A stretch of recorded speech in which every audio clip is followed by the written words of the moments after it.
Live from downtown Detroit, Local 4 News at 6 starts now. Littering at its worst. Messages of hate landing in some people's yards in Oakland County.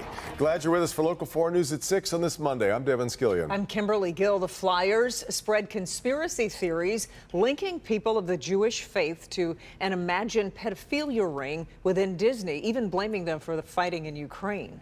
All done under the guise of promoting free speech. Will Jones is in Novi, where people have been finding these flyers, and some have been reporting them to police, right, Will? Definitely, they have reported that to police. Initially, the homeowner we spoke to thought it was trash in his yard. He went to pick it up and realized it was not litter, it was hate speech, and as you can imagine, he was disgusted.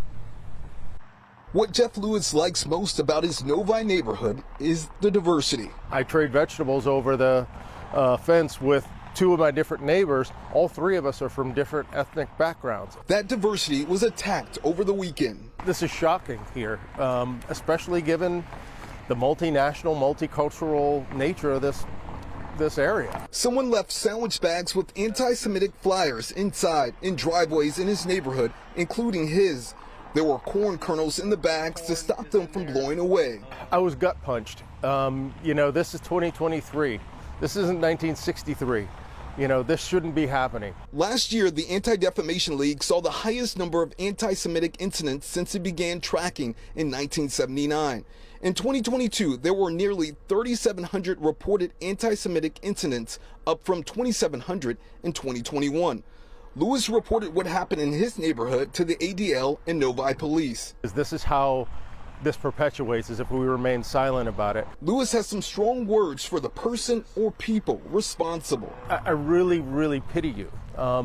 There's so much that you're missing in having that hate in your heart.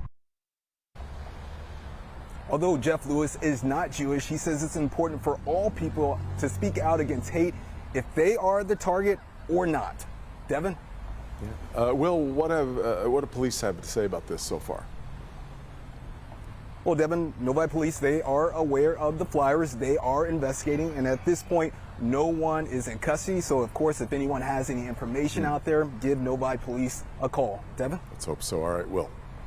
A Macomb County man is accused of holding a family at gunpoint and stealing from them. Investigators say Jasper Listenby from East Point approached the victim Friday as he sat in a car in front of his family's home in Warren. They say Listenby stole the man's money and phone, then ordered him inside the home. He allegedly pointed the gun at the victim and other family members in an effort to steal their car. Warren police were called and arrested him. He's now facing several felony charges. One of three men shot inside a Detroit gas station is now taking legal action against the owners of that station. Anthony Bowden is suing ExxonMobil and an investment firm, claiming they are responsible for the negligent actions of the store clerk in the case. Bowden was one of three men locked inside the gas station on West McNichols by the store clerk earlier this month. Police said the clerk locked them in to prevent a suspect from leaving without paying with about $4 worth of stuff. Well, that man then threatened to open fire if the clerk didn't unlock the door. He's accused of killing one man and hurting two others, including Bowden, with the shooter and clerk now facing charges. A downriver man is arrested for threatening a school shooting. 20-year-old Kenny Larkins of Brownstown Township is accused of making a threat earlier this month on Instagram against Woodhaven High School. He's facing a 20-year felony of making a false report of a threat of terrorism. He's being held on a $500,000 cash bond and will have to wear a GPS tether if he's released.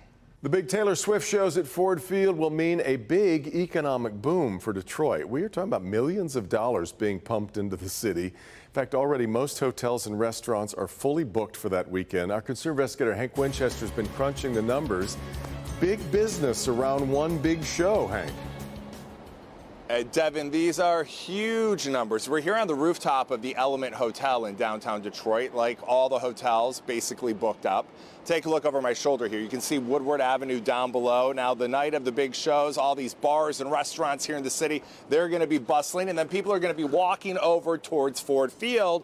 Well, that's a mighty big hike for a lot of people. So think of all the stores that get hit, the bars, the restaurants. This is big business for Detroit. Taylor Swift, the concert of the year, and her two big shows here at Ford Field in Detroit already pumping big money into the city. Hotels like the Element here in downtown almost fully booked, and every hotel charging top dollar. Concerts are a big demand generator for Detroit, especially downtown. John Coots, the manager here, anticipating a business boom not only at the hotel, but everywhere nearby. People are looking at this as an opportunity to make an event out of it. They're flying in from cities like Minneapolis and St. Louis. They're making a trip out of it. What does a show like this one really mean for the city, though? We're talking millions of dollars. Swift only playing select big markets, and she has two of those shows here in Detroit. Who benefits direct and local from the Taylor Swift effect? Well, that's kind of easy. Hotels, restaurants and bars, parking lots, certainly drivers, hair salons, and other retailers. Here's a look at the real numbers. Detroit can expect a $50 to $100 million economic impact from Taylor Swift. 95% of the downtown hotels already sold out. The average rate about $525 a night. That means big business for restaurants, bars, hotels, the airport, all benefiting from her show. The economic benefit to Metro Detroit is going to be huge. We're actually calling it Swiftonomics. Swiftonomics, how do you like that? But it's not just Taylor Swift. You've got Janet Jackson at LCA here on Wednesday, Madonna coming to town. But then over here at Ford Field, remember, it's not just Taylor Swift. You've got Beyonce making her way to the Motor City. But that Taylor Swift show, the two shows alone, expected to be one of the biggest economic inflators here in Detroit that we'll see all year. We're live here downtown. Hank Winchester, help me, Hank. Back to you. Boy, it's a stunner, isn't it? Just the economic impact of music now. Really, wow. Yeah, it's Swiftonomics. Yeah. All right, Hank. Well, and speaking of, we're so excited because tomorrow we reveal the winners of our Swiftiest Insider ticket giveaway ever. Live on Local 4, 3 pairs of tickets to the June 9th Taylor Swift concert in Detroit. Jason Colthorpe is surprising our first winner live in our 6 a.m. newscast. He's back again live at 5 p.m. and 6 p.m. delivering 2 more sets of tickets to 2 other lucky WDIV Insider winners. So watch to see who wins tomorrow on Local 4 News and Local 4 Plus. Well, it is a time of year when high school students make some big decisions about college, and sometimes those decisions revolve around which schools are offering scholarships. But for one Detroit senior, they're all offering. Victor Williams is live with this eye-popping amount of money on the table for the 17-year-old Victor. Oh yeah, Kimberly, we're talking about millions of dollars in scholarship offers, and it's quite the achievement for a young lady who's obviously going places. It feels really good. I didn't expect this story to go this far. 17-year-old Tatiana Alves is the senior that's leaving high school with $1.7 million in scholarship offers. I aspire to be an entrepreneur, just so I can live life comfortably and give back to my community. The future business administration major is actually a part of the first graduating class at the school at Marygrove. It feels amazing because we're like not known. We're at Application High School, but we're like less known of.